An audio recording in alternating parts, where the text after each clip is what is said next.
Good morning, everyone. Thanks for being here. We are excited to welcome Kristalina Georgieva to give us the curtain raiser speech. And I'm just going to introduce her briefly. So I'm Andrea Shalal from Reuters, and I'm delighted to be here today to introduce a woman that really needs no introduction, particularly not in her own house. But I'll do it for the audience out there. Kristalina Georgieva began her second-year term at the helm of the IMF this month, as you know. She's the first woman from an emerging market to head the global lender, and only the second woman to run this institution, which is celebrating its 80th anniversary this year. The firsts are many, and we won't go through them all, but she was also the first Bulgarian to ever visit Fiji, which is always one of those fun factoids. Georgieva, who calls herself an unwavering optimist, took over months before the COVID-19 pandemic. And I remember well how she spoke out at a G20 meeting in Riyadh, Saudi Arabia, in February 2020 about the potential devastating consequences of the disease that was just starting, a scourge that ultimately has claimed over something like 7 million lives to date. At that time, in those very early days, other finance officials were downplaying the risks. Of course, we know what happened, and the IMF played a critical role in shaping the world's response. Since the pandemic, the IMF has provided about $1 trillion in liquidity and finance for its 190 members, soon to be 191.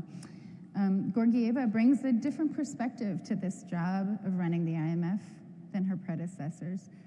And that, reflects her experience. She grew up in communist Bulgaria behind the Iron Curtain and knew what it meant to experience the deprivations of that system.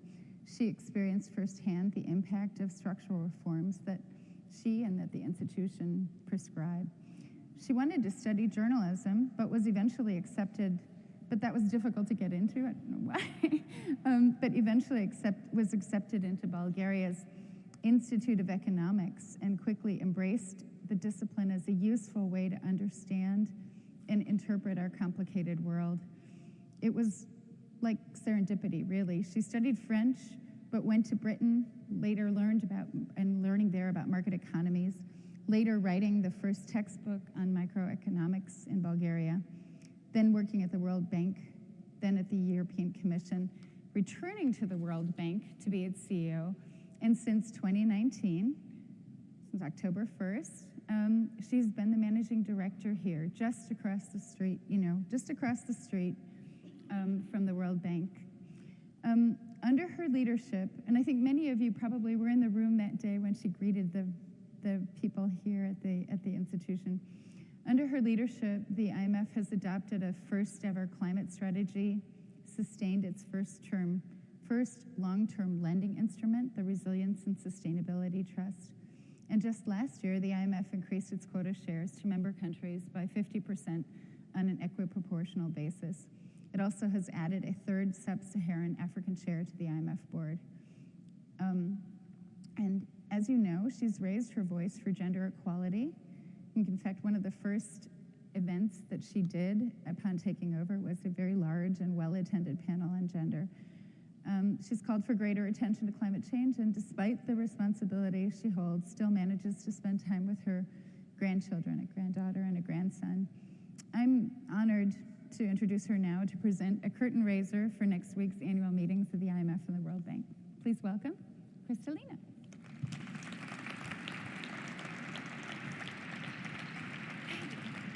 Thank you.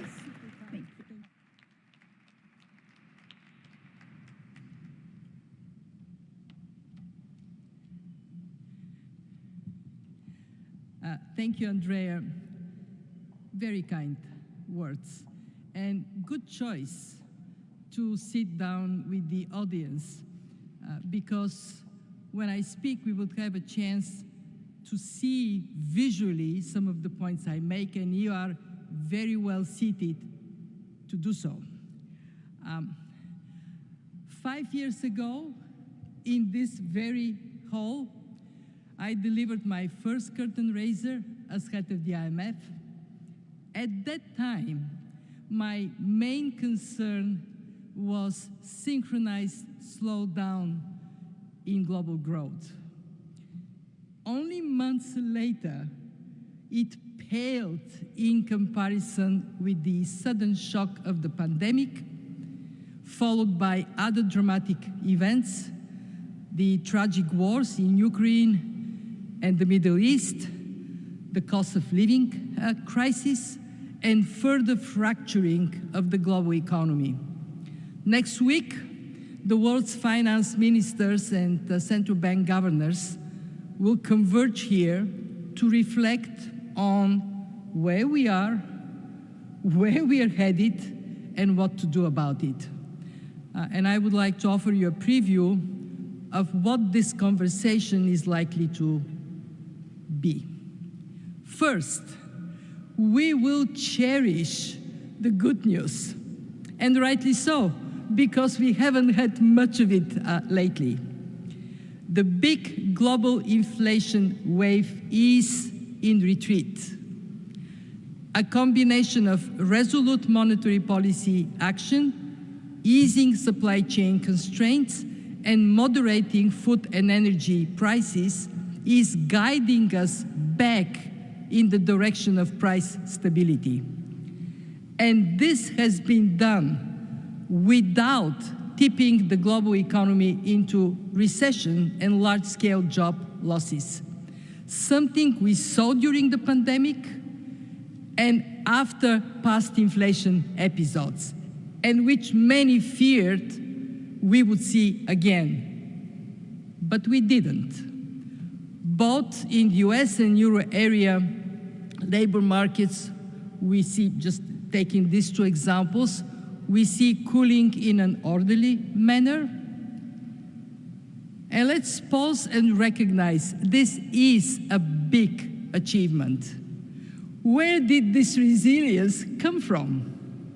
Answer: from strong policy and institutional foundations built over time, and from international policy cooperation as countries learn to act fast and act together. We are benefiting from central bank independence in advanced economies and in many emerging markets. We are benefiting from years of prudential reforms in banking, from progress made in building fiscal institutions, and progress made in capacity development worldwide. But despite the good news, don't expect any victory parties next week, for at least 3 reasons. Well, one, inflation rates may be falling, but the higher price level that we all feel in our wallets is here to stay. Families are hurting, people are angry. Advanced economies saw inflation rates at once-in-a-generation highs, and that memory is not going to be erased rapidly. So did many emerging market economies. But look at how bad the situation was for low-income countries.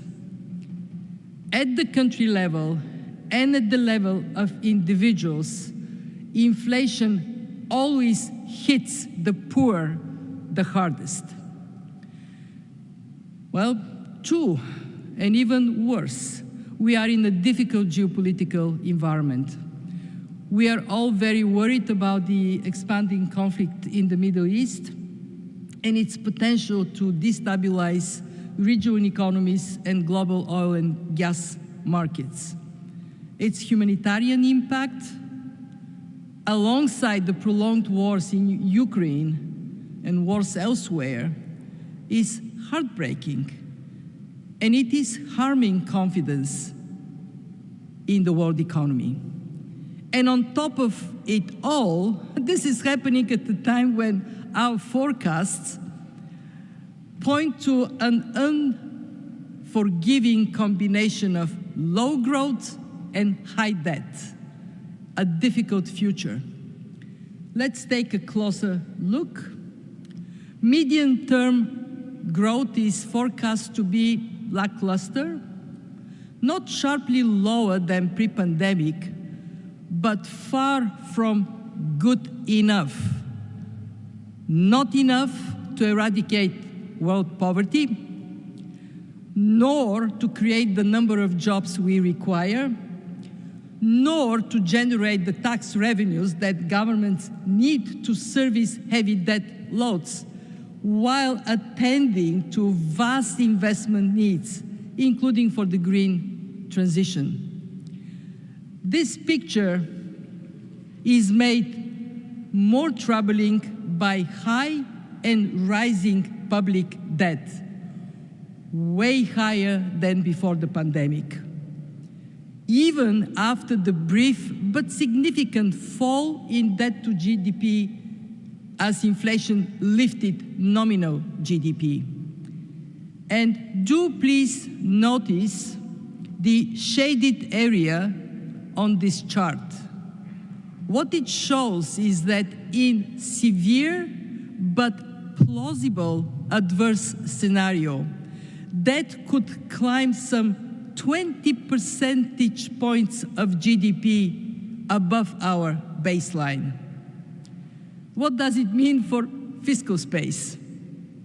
To answer this question, let's look at the share of government revenue consumed by interest payments. This is where high debt, high interest rates, and low growth come together, because it is growth that generates the revenue governments need to function and invest. As debt increases, fiscal space contracts disproportionately more in low-income countries. Not all debt burdens are made equal. And fiscal space keeps shrinking. Just look at the frightening evolution of the interest-to-revenue ratio over time. We can immediately see how the tough spending choices have become tougher, with higher debt payments hanging on our heads. Schools or climate? Digital connectivity or roads and bridges? This is what it comes down to, making these tough choices. And to make matters worse, we live in deeply troubled times. The peace dividend from the end of the Cold War that Andrea talked about, I experienced on the colder side of it, is increasingly at risk. In a world of more wars and more insecurity, defense expenditures may well keep rising while aid budgets fall further behind the growing needs of developing countries. Not only is development assistance too small, but major players, driven by national security concerns, are increasingly resorting to industrial policy and protectionism, creating one trade restriction after another. Going forward, trade will not be the same engine of growth as before. It is the fracturing I warned of back in 2019, right from this very place. Except it is worse. It is like pouring cold water on already lukewarm world economy. So what is my message today? My message today, we can do better. As Ajay Banga, the president of the World Bank across the street, often says, forecasts are not destiny. There is plenty we can and must do to lift our growth potential, reduce debt, and build a more resilient world economy. Let me start with actions domestically, actions at home. Governments must work to reduce debt and rebuild buffers for the next shock, which will surely come and may come sooner than we expect. Budgets need to be consolidated credibly, yet gradually in most countries. This will involve difficult choices on how to raise revenues and make spending more efficient, while also making sure that policy actions are well explained to earn the trust of the people. Here is the problem, though. Fiscal restraint, let me ask you this. Have you seen fiscal restraint ever popular in a country? People say, hooray, we are going to have fiscal restraint. It is not popular. And as the new paper by IMF staff shows, it is only getting harder. So this is what we learned. Across a wide sample of countries, political discourse increasingly favors fiscal expansion. Even the traditionally fiscally conservative political parties are developing a taste for borrow to spend. Fiscal reforms are not easy, but they are necessary, and they can enhance opportunity and inclusion. And we know from experience in countries, they actually can be done. With political will, they can be done. When we look at the medium term, where is the key? The key is growth, to deliver jobs, tax revenues, fiscal space, and debt sustainability. Very simple. The solution to low growth, high debt is high growth. So when I go, any place I go, what I hear is this aspiration: can we get our growth potential up? Can we create more opportunities? And the question is, how? Answer: we know it. Focus on reforms and recognize there is no time to waste. First area of reforms: make job markets work for people. We confront a world of deeply uneven demography. Surging young populations in some places, aging societies elsewhere. Economic migration can help, but only up to a point, given the anxieties in many countries. So too could supportive steps to help get more women into the workforce. But the most critical task is reforms to enhance skill sets and match the right people with the right jobs. Second area, mobilize capital. There is abundance of it globally. Tim, you would confirm that, plenty of money, but often not in the right places or right types of investments. Just think of all the money from all corners of the globe poured into liquid but less productive assets in a few major financial centers. Putting savings to work for maximum economic benefit requires policymakers to focus on eliminating barriers such as weak investment environments, shallow capital markets, and financial sector oversight must not only ensure stability and resilience, but also encourage prudent risk-taking and value creation. By the way, a message also for us at the fund. Third area, enhance productivity. Well, this is what yields more output per unit of input, and there are many ways to raise it, from improving governance and institutions to cutting red tape to harnessing the power of artificial intelligence. More and better spending on education and R&D. Among advanced economies, those that lead on innovation show what works. Venture capital industries, ecosystems that bring not only financing, but knowledge, advice, and professional networks, screening new ideas, identifying winners, feeding them from birth to graduation. And these lessons can be learned by everyone. What we have seen over the last years, tragically, is that the pace of reform has been slowing since the global financial crisis, as discontent has risen. But progress is possible. We have a new study that shows that resistance to reforms is often driven by beliefs and misperceptions about the reforms themselves, as well as the distributional effects of these reforms. How can we best develop them? Well, two-way dialogue with the public, with measures to mitigate the impact of those who risk losing out. We have learned how much this matters over the last years.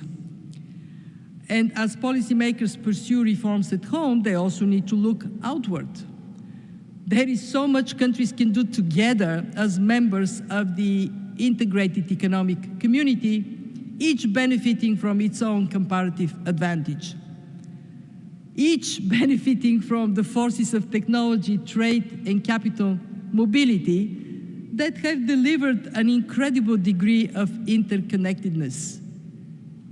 Yet still we live in a mistrustful, fragmented world where national security has risen to the top of the list of concerns for many countries, has risen for many understandable and good reasons.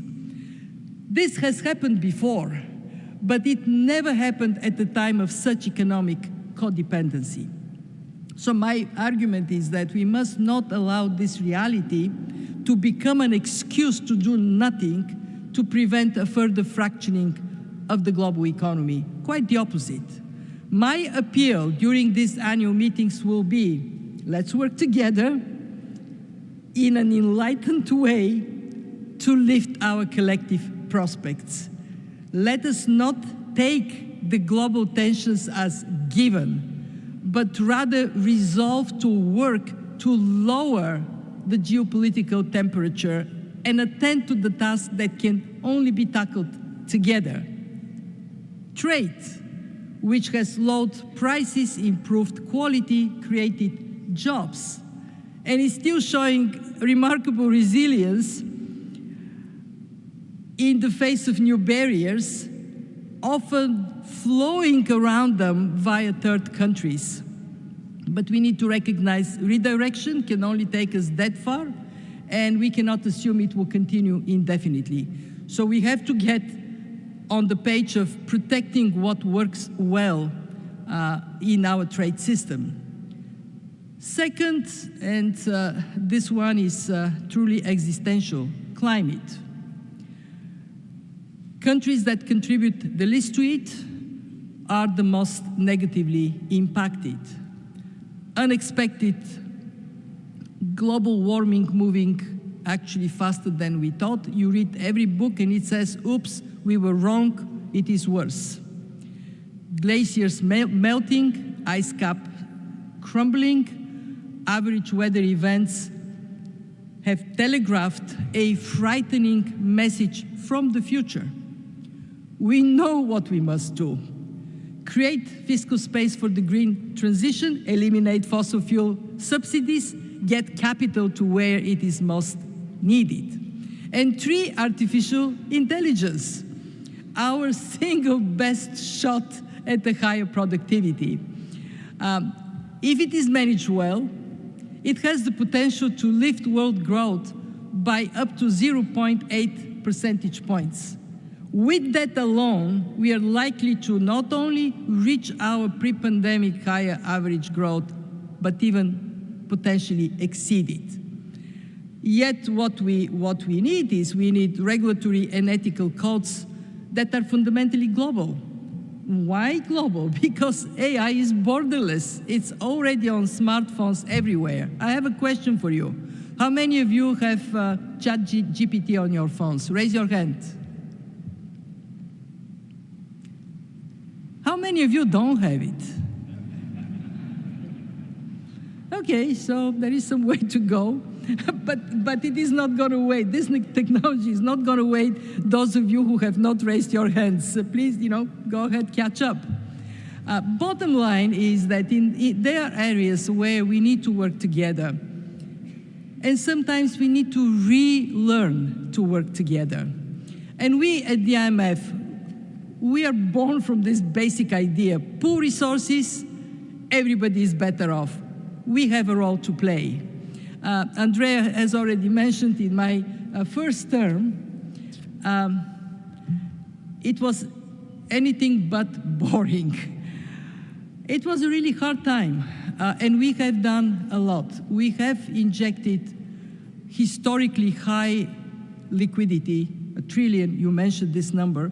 More important than the money, we kept our membership together so they can synchronize policy action at the time of very high uncertainty. And now we are in the first days of my second term. We deliver. Again, our executive board, in full consensus, not a single abstention, approved important reforms that reinforce our strong financial position and directly benefit the membership, reducing charges and surcharges on our regular lending, putting in place a comprehensive package to secure our concessional lending capacity to support low-income countries. And I see quite a number of people who have worked on that. Bernard, Jayla. It was a very heavy lift, but it got done. Andrea mentioned we are going to have a third board member for Sub-Saharan Africa. I can disclose that this new chair would be held by Côte d'Ivoire, and that ensures more voice for underrepresented region. And when we look at all this, the quarterly increase, the actions we have taken, what they do is they give us the strength to continue to deliver high value added to a membership that engages not out of charity, but self-interest. And it is this value that brought our membership to grow. Now we are welcoming very warmly the Principality of Liechtenstein as our 191st member. So when I go back to the founding of the Bretton Woods in the dark days of 1944 to today, what we have established is a tradition of adapting to the changing world around us. And today you have my word. This will continue. We will stand with our members, always looking for the most impactful way to serve. Now, by the time I complete my second term at the helm of the IMF, I will have led it for almost the whole of this decade. And if I am granted one wish, it would simply be this: let this decade be remembered not as one where we allowed conflicts to get in the way of existential tasks, storing up vast costs and misery for those who would follow. Let it be remembered as a time when we rose above our differences for the good of all, for our mutual prosperity, and ultimately for our survival. I say, we can do better. Let there be peace on earth, and let cooperation flourish. We can do better. Thank you.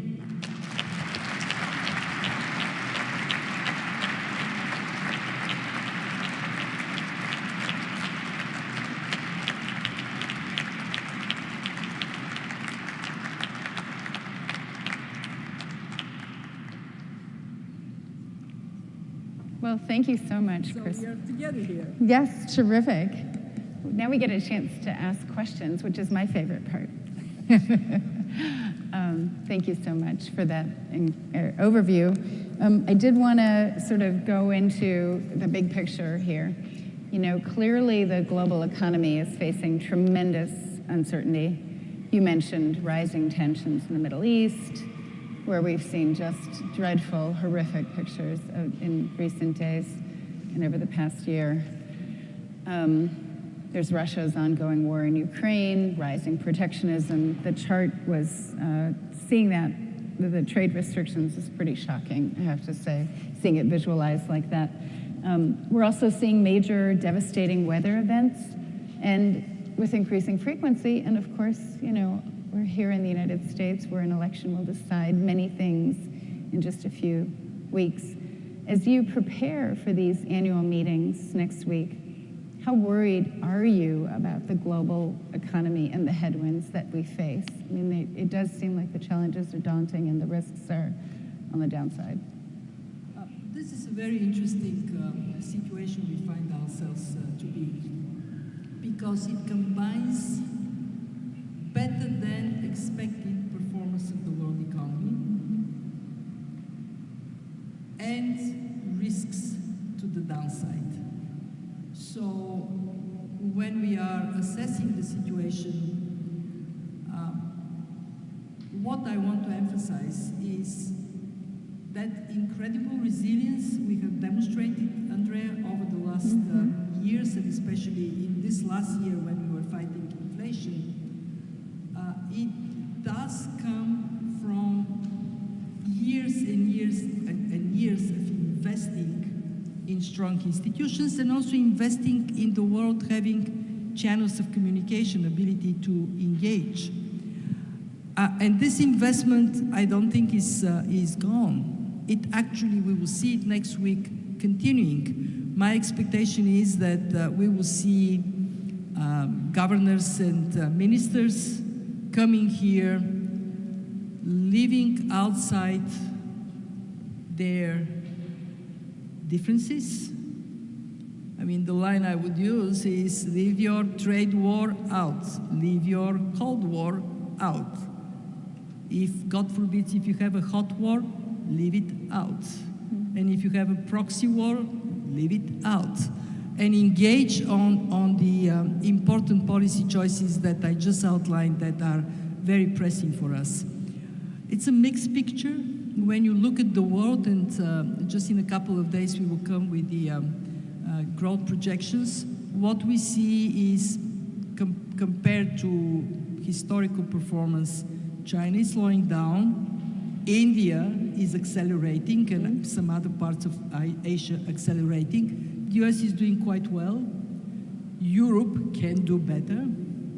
So in that picture, I think the issue that would dominate is, are we going to ride on the opportunities that we are presented with by technology and by the instruments of collaboration we have built, or we would retreat to a worse position? You heard me. I think each and every one of us, in whatever we do, institutionally, individually, we have a very important responsibility. I hope the media would take it as well, to work for doing better. And in that sense, I'm not super pessimistic, because if you look at the trajectory of the world economy, yeah, we can do better, but we can also do much worse. So we will see how the conversation goes. My expectation is people would leave from here somewhat uplifted, somewhat more scared, hopefully scared to get them into high gear to act. We will do our part to bring both, look, get more scared, but hey, there are things you can do. Go back home, do them.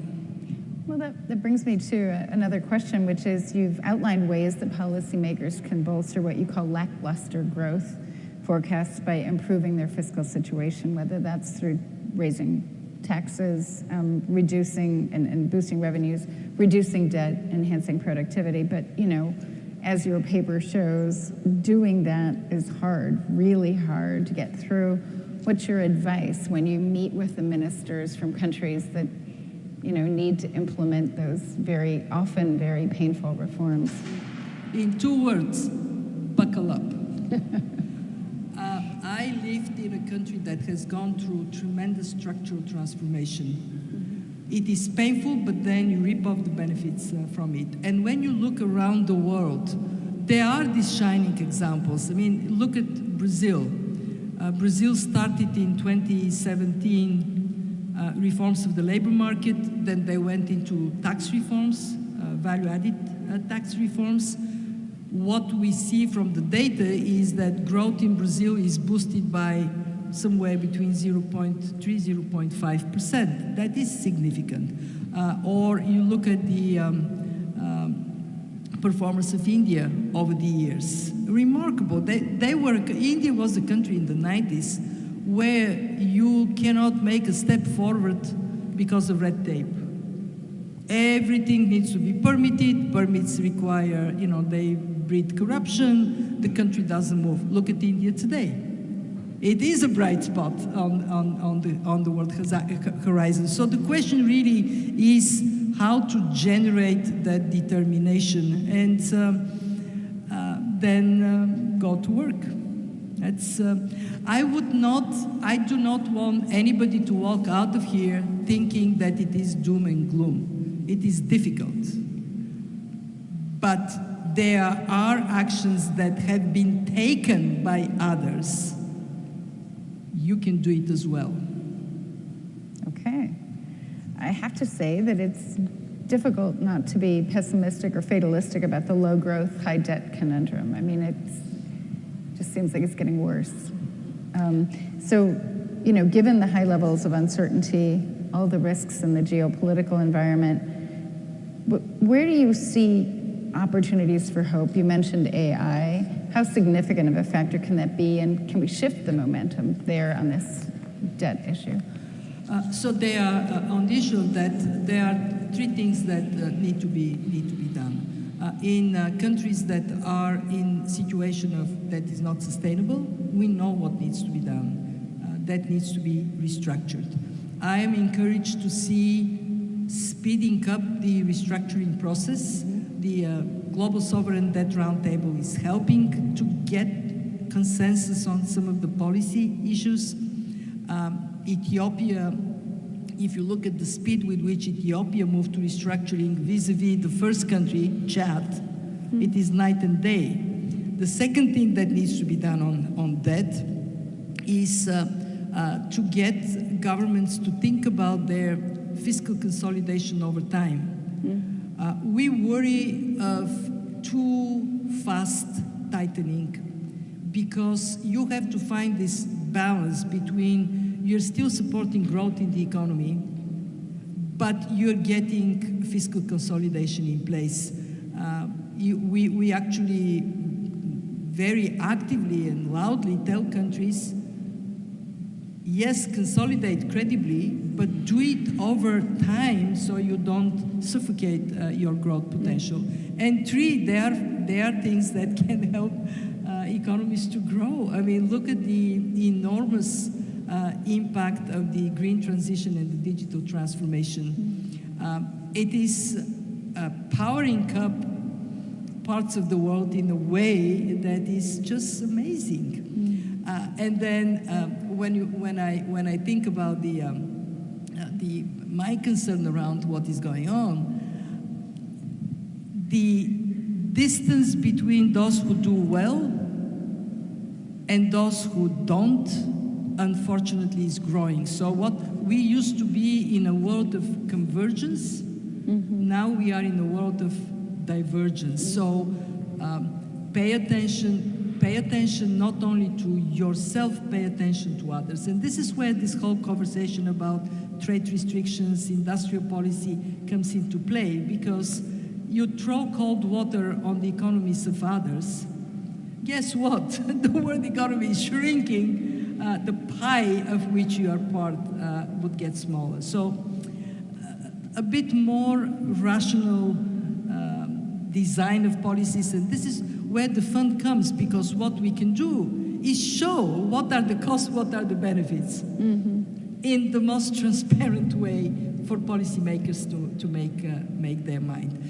Again, Andrea, we can say, oh God, it's horrible.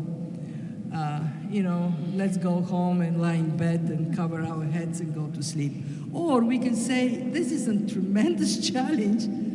Let's figure it out. Mm-hmm.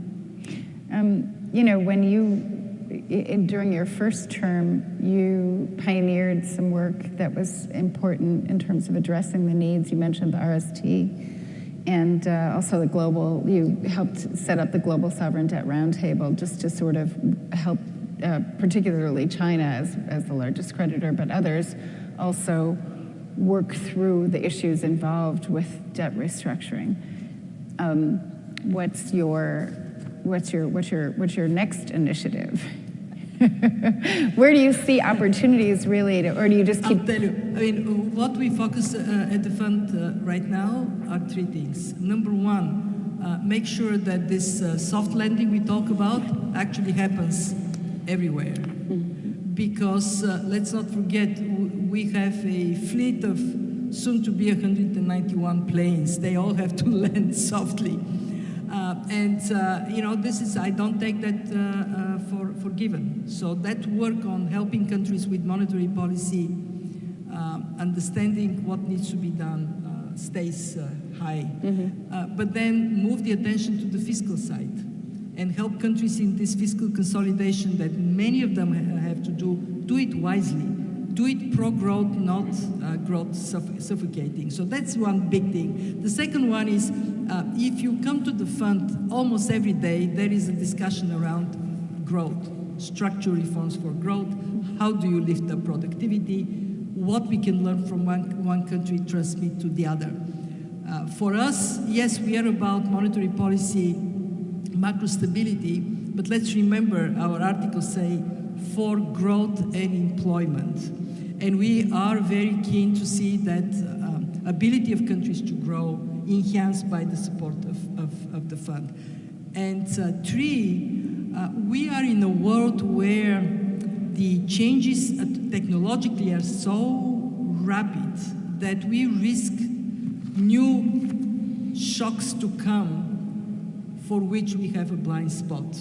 Just think about technology affecting financial systems, cross-border payments, the way investments are managed. And that area of risk that is financial stability risk for us, for FSB, for BIS, for central banks, hugely, hugely important. So when you ask me what next for us, I'll tell you, I want the fund to be financially very strong, mm-hmm. to anchor our members and lean forward on the issues that matter to them. And one thing I'm extremely proud, we are financially strong, Andrea. The fund for years and years and years and years and years had a target for precautionary balances. This is what buffers us against risk in our portfolio. And we couldn't reach this target until April this year. Mm-hmm. So for the first time, I can say we walk our own talk. We tell countries build buffers. Here we are. Our buffer is really strong. So that's how, I'm not thinking of big initiatives. I'm thinking about doing the business of our membership with agility, speed, and of course, quality of the work we do. Terrific. So in advance of this event, we asked for some questions, and we've got 4 people that are going to ask questions that were selected.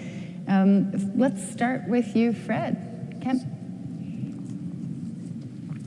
We'll get the microphones to you.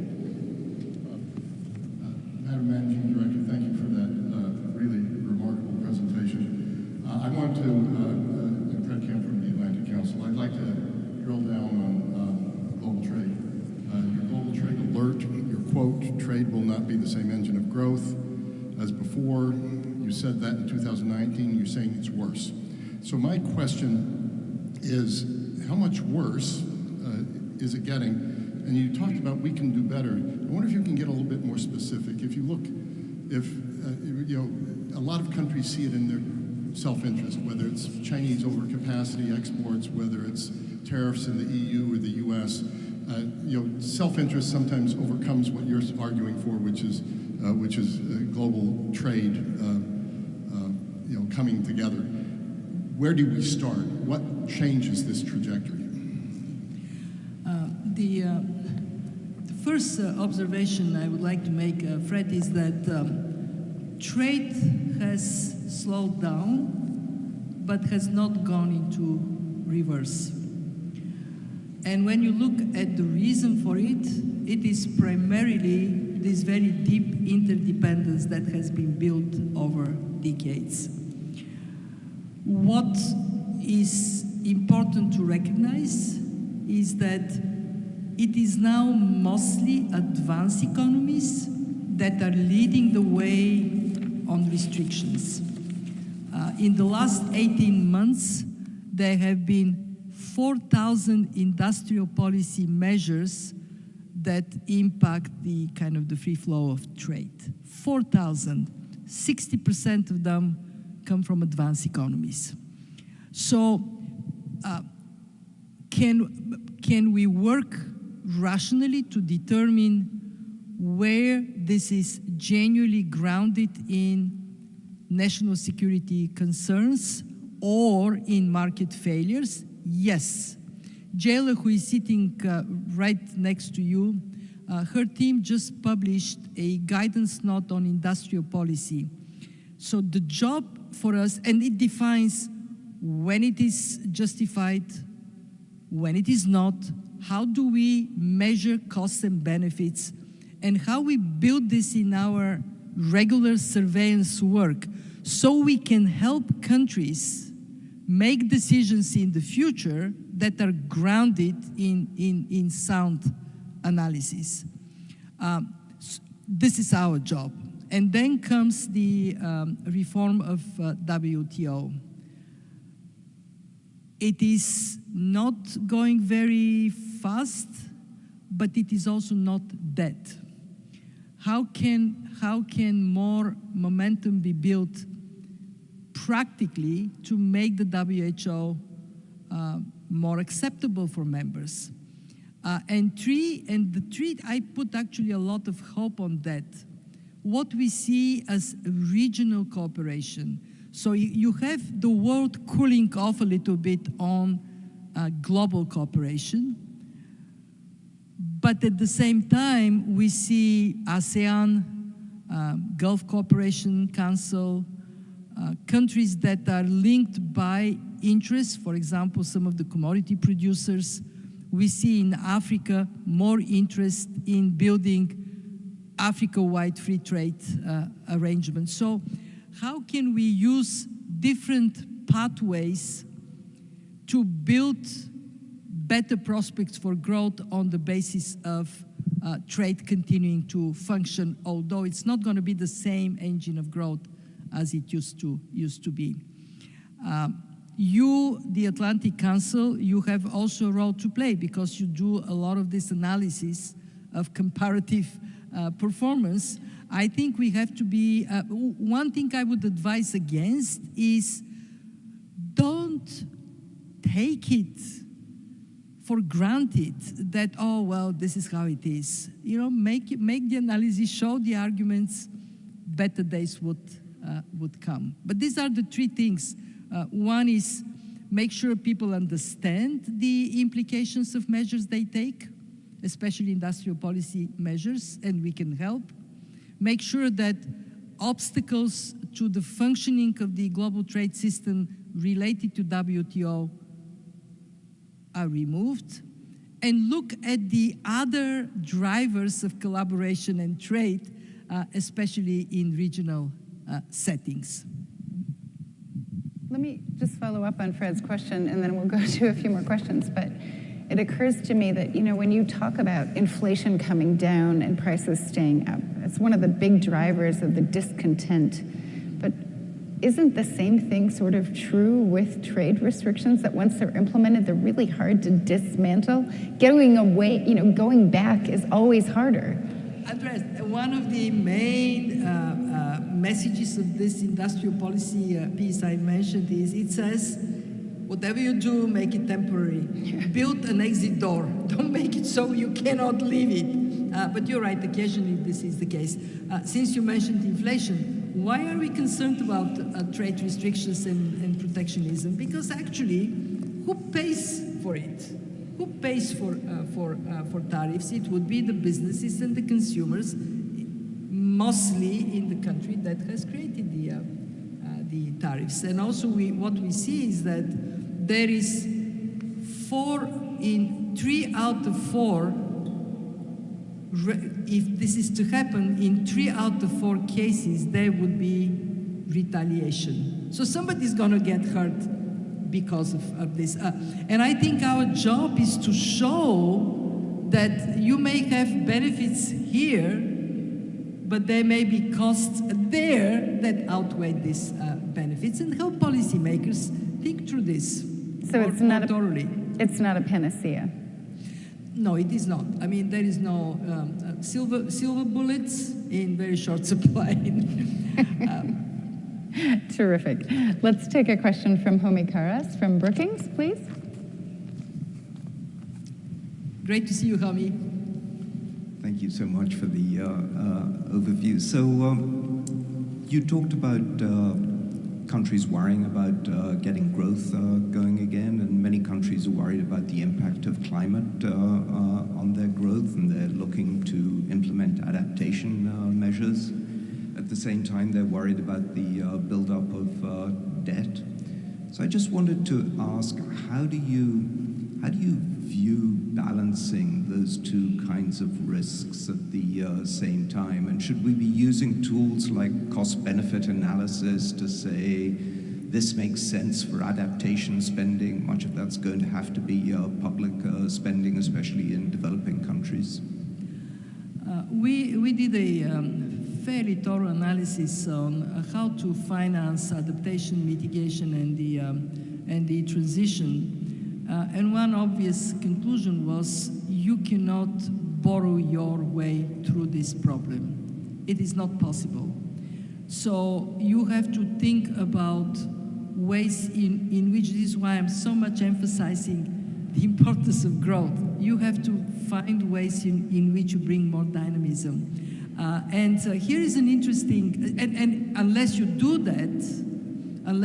that, you are in this caught in catch-22. You do not have fiscal space to invest. As a result, you underinvest, and climate shocks are more damaging to you. What agitates me, honestly, is that there is so much that we know about the way to lift up productivity and growth. I mean, for God's sake, do it. Our staff says that, I mean, it's very interesting. They says that if countries decide to catch up with the United States, just 15% of the structural measures that are in place here, delivering higher productivity for the United States, they can generate just about a percentage point stronger growth in their economies. In a way, if there were no solutions, I would have said, oh well, doomed. But there are solutions, and we lack the courage, the determination, the political will to go for them. So the answer to your question is engage with the public, create more appetite for the reforms that ultimately would guarantee our survival. Terrific. Let's go next to Raj Kumar, President and Editor-in-Chief at DevEx. Thank you so much. It's great to see you, and I appreciate the optimistic message. I was with you a couple of years ago when you had one of these solutions that you delivered today, which is the fragile and conflict-affected state strategy of the IMF. The first time the IMF was playing in that arena. You talked today about the big divergence between countries and where low-income countries are in this very shrinking fiscal space, growing debt. I think half of them are at or near a debt crisis. What does it mean for fragile and conflict-affected states that the bilateral foreign aid is going down, that their debt situation is worse? I know we talk about a soft landing, but it feels like for them, they're in a very different place. What's the model for them? What is the solutions-oriented model to get them out of this moment? We are working on a kind of a three-pronged approach as we engage with countries that face grave difficulties. One is to help them on the governance side, on the policy front, so they advance, they get better. The second one is to mobilize more assistance from others. We take our role to use programs, and we actually have now a record high number of programs, including in fragile states, so we can catalyze more funding for these countries. And three, recognize that the ultimate difficulty comes from conflicts and you know the fact that there is no peace in some of these neighborhoods. And then what we do is we work with regional structures, we work with other organizations to bring forward attention to solving these problems. I mean, we are not a peace-building organization, but we have some convening capacity to get attention, to zero in on the Sahel, to zero in on the Horn of Africa, on Sudan, on countries that need more attention. I must say it is very troubling that you would have a conflict like the one in Sudan, and it's not on Andrea's top list of stories to write. Yeah, that would be my, I mean, we do what we can to stabilize countries, and in some cases, there is progress. Take Somalia. Somalia was seen as sort of very difficult to pull out of the brink. Somalia is doing better, but unfortunately, the fragile country situation has not gotten in totality better. At the fund, we prioritize work there. We actually give people bonus points when they work in fragile states, because we want to work with those that need our help the most. We work with the bank very closely. We work with regional development banks to support these countries. And you're right, they do require all the attention the world can spare. Let me just follow up on that, and then we'll take one more question and wrap it up. But, you know, when you're talking about the kind of preparing for the next shocks, is it conceivable that the next shock is coming from an area of fragility? I mean, is it possible that we see, you know, generally the conventional wisdom is that these countries are very relatively small economies that don't impact the global economy. But, you know, how do you assess that? So first, let me say this.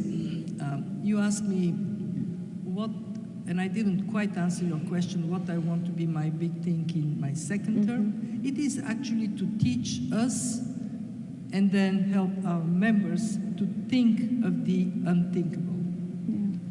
Because the unthinkable is going to happen. And we have to have and actually we are building this muscle, so we anticipate and then we respond quickly, and we lean forward, target the most vulnerable.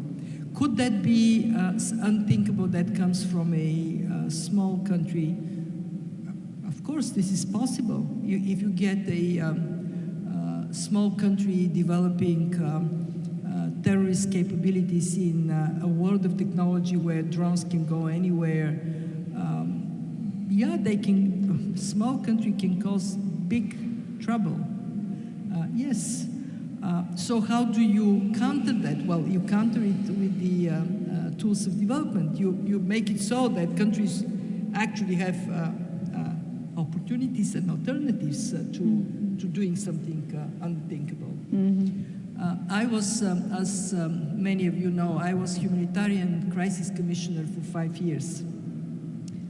This is what helped me to be a good managing director in my first term when COVID hit. Because this is what I was wired to do, think of the unthinkable.